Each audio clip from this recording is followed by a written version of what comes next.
বন্ধুরা, আজকে এসেছি পিরিজপুরের অন্যতম একটি রেস্টুরেন্ট ইট অ্যান্ড মিটে। আর এখানে নিয়ে আসছে আমাদের এই ভাইপো। আজকে এই ভাইপোর সাথে আমরা আসছি ইট অ্যান্ড মিটে কিছু খাওয়া দাওয়া করতে।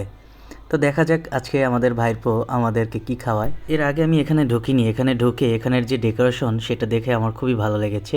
সাথে আছে জিসান ভাই আর বন্ধু নয়ন। তাদেরকে পেয়ে আমি আরও খুশি হয়েছি। তারা দেখেন বসে গিয়েছে। এরপরে আমাদের ভাইপো বলল, কি খাবা খাও। আমি বললাম আমাদেরকে অনেক দিন যাবৎ কিছু খাওয়ানো হয় না। তারপরে ও বলল যে সেট মেনুটা দেখো, তোমাদের কি পছন্দ হয় সেইটা অর্ডার করো। তারপর আমি কি করলাম, আমি সেট মেনুটা দেখে একটা পছন্দ করে নিলাম যে কি খাওয়া যায়, পছন্দ করতেছি দেখেন। তারপরে জিজ্ঞাসা করলাম যে আসো সবাই মিলে আমরা একটু সেট মেনু খাই। এরপর বন্ধুরা, আমরা সেট মেনু দেখার পরে ফাইনালি অর্ডার করলাম যে খাবার খাবো। তারপর দীর্ঘ অনেকক্ষণ পরে খাবার চলে আসলো। দেখুন আমরা অলরেডি খাবার শুরু করে দিয়েছি। আসলে খুবই সুস্বাদু ছিল খাবারটা, আমার কাছে খুবই ভালো লেগেছে।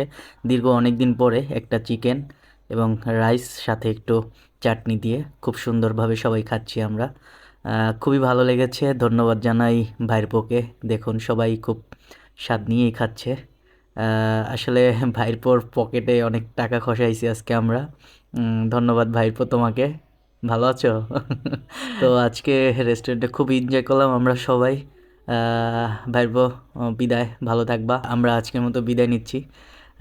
আসলে খুবই ভালো লাগছে। এরকম খাবার যেন প্রত্যেকদিন খাইতে পারি। ভাইরপোকে অসংখ্য অসংখ্য ধন্যবাদ। সবাই অনেক ভালো থাকবেন। Tata, bye bye.